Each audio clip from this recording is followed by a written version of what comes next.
Hi guys, I just wanted to make a quick video because this is probably one of the most common questions that I get on my videos and stuff, and that is, do you need to be a dental assistant or a registered dental assistant before becoming a hygienist or getting into the hygiene program? And the short answer is no. No, you do not. Now,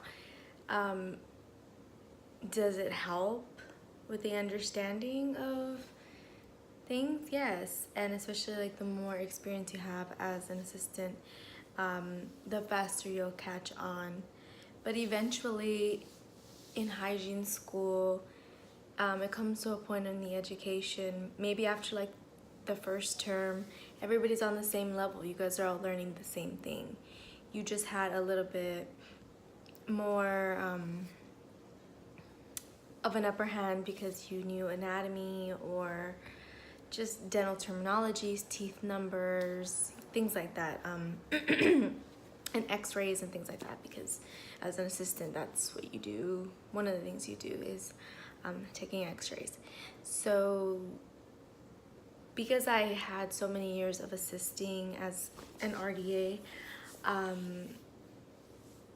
I breezed through my first term because it was dental anatomy, teeth numbers, radiology, the basics pretty much, which you learn in assisting school.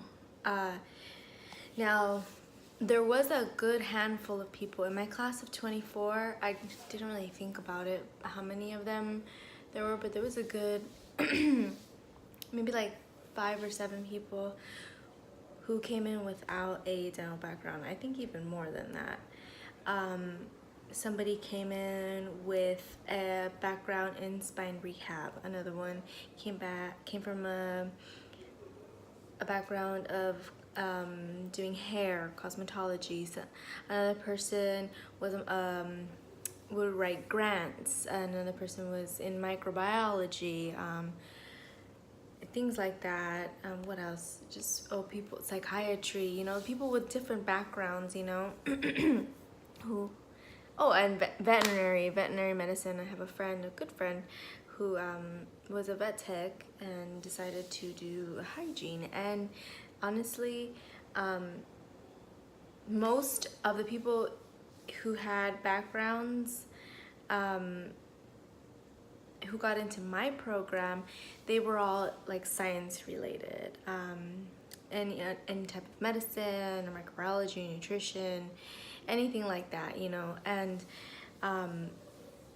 I definitely think that my many years of being an assistant got me into the program, and that is just my particular program, not for, I can't speak for other programs across the country, but my program, because it is accelerated, they want to make sure that you can catch on quick, you know. So they try to get people who have like a background in some kind of science or medicine, or somebody obviously who comes from dental field.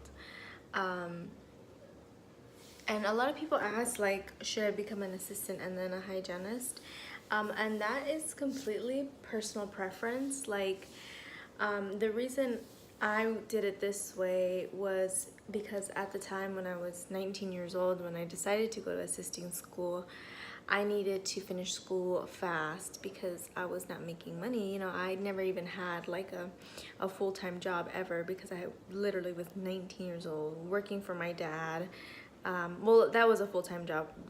That's a whole nother thing. But anyways, but I never like worked for somebody else who full-time who wasn't my dad. So I didn't have the means to go to college, like a 4-year college, or even go to enter a hygiene program if I would have known about this back then. I just didn't have the money for it. And I couldn't afford to not work during school. So I decided to do assisting school because I thought it was going to be hands-on, which it is. And it was only I think 9 or 10 months, something like that. So so I finished nice and happy, whatever, and I was working. And the same thing happened with hygiene school. I needed to start fast and finish fast, and so I dedicated my life to hygiene school. But I worked as an assistant for. If you know you want to become a dental hygienist and you know you're not going to have to work during the program, or you have support, or you have your parents or some kind of help or something to help you through hygiene school, and you can dedicate 2 to 4 years of your life on it, then do it, then go ahead and do it. But I think being an assistant really kind of let me know what I was in for, because most of the people who I went to assisting school with aren't even working in the field anymore, and they hadn't been maybe like 2 or 3 years after we graduated. So what I'm trying to say is that if you don't have a dental background, shadow a hygienist, spend like a week at an office to see how things run. See if dental really is for you, because I used to always say like, oh, dentistry is not for everybody, and you're dealing with people's mouths, remember, and spit and saliva and bacteria and grossness and old food and all that stuff, and but anyway, sorry. So you gotta, if you don't have a dental background, I strongly suggest shadowing in an office, and shadowing a hygienist, helping her perio chart, helping her like, whatever you can, just so you can see the kinds of things that she's dealing with and things like that. So I hope I kind of answered that question. I didn't want to make it such a long video because I just wanted to quickly put it up. But if you guys have any more questions, or I can even do a question and answers if you guys want to leave like some questions down there, and I'll answer them.